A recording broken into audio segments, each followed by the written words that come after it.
TRS ఎందుకన్నా? TRS ఎందుకు అదే మధ్య చేసిన పనులు తీరా. కాంగ్రెస్ ప్రభుత్వం ఎట్లుండేది? ఇప్పుడు అయితే ఏం లేదు, రైతు బంధు లేదు, ఏం లేదు, ఏం వల్లేవు. ఫ్రీ బస్ పెట్టడం పోయి మేము ఫ్రీ బస్ పెట్టాడు కదా లేడీస్ ఫ్రీ బస్ పడితే అడక తినడు వచ్చింది. ఆటో వాళ్ళకి అడక తినడు 15,000 ఇస్తాను అన్నాడు కదా. యాభై లేవు, 15,000 లేవు, రూపాయలు లేవు. రైతు బంధు పడుతుంది అన్న. రైతు బంధు పడలేవు, ఆ రైతు బంధు ఇటు వాళ్ళు మన కేసీఆర్ ప్రభుత్వం ఉన్నప్పుడు ఎట్లుండేది? బాగుండే. అప్పుడు టైంకి పడ్డాయి, లాగడికి పోయినట్లు వేసేటప్పుడు వస్తుంది, కరెక్ట్ టైంకి అందుతుండే. మన చేవల్ల పార్లమెంట్ నుంచి కాసాని జ్ఞానేశ్వరరావు నిలబడుతున్నారు తెలుసా ఆయన? తెలుసు, అంతా ఆయన మనకి ఇప్పుడే. ఆయన ఎట్లాంటి అయినా తెలుసా? ఏమి ఇంకా తెలియదు, ఇంకెప్పుడే కదా నిలాడ మనకు అంతా తెలియదు.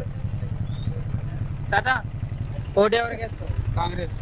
ఎందుకు కాంగ్రెస్? ఎందుకు కాంగ్రెస్ మాకు పనులు చేసి మంచి చేసింది. 6 పథకాలు వచ్చినాయి. అన్ని 5 ఉన్నాయి, రన్నింగ్ ఉన్నాయి, ఇప్పుడు అన్ని వస్తున్నాయి. కరెంటు బిల్లు ఫ్రీ ఉంది, కరెంటు కంటికి కొడితే అవుతలేదు కరెంటు. అప్పుడు కేసీఆర్ ప్రభుత్వంలో కరెంటు అసలు కేసీఆర్ ప్రభుత్వంలో కరెంటే లేకుండే.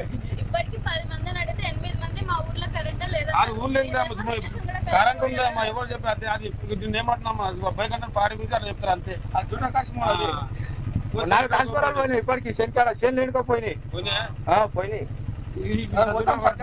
అది 1 రూపాయి వాళ్ళు రైతు బంధు పడతాయి. 4 ఎకరాల నుంచి 5 ఎకరాలు, 3 ఎకరాల నుంచి 2 ఎకరాల నుంచి అందరు కట్టాయి. ఇప్పుడు పడతాయి. ఎప్పుడు 5 ఎకరాలు ఎప్పుడు పడతాయి? వచ్చిన గవర్నమెంట్ అప్పుడే తీస్తుంది, అప్పుడే వేస్తాం. ఎవరు ఎవరైనా రాజకీయ నాయకులు చెప్పాల్సిందే చెప్పుకుంటారు వాళ్ళు. టీఆర్ఎస్ మంచిగా చేసింది ప్రభుత్వం. బస్సు పెట్టి అంతా అడగతిన పరిస్థితి వచ్చింది. ఎవరు ఎక్కడికి ఆడే లేకపోతే ఎక్కువ అంటే ఎక్కడికి వచ్చారు బస్సులు ఆడరు. మొగలు తాగుబోతులు లెక్కారు, రూపాయలు ఇయ్యారు, తాగుతారు, దిగుతారు, పోతారు. అరే మన ఉండే విషయం చెప్తున్నా.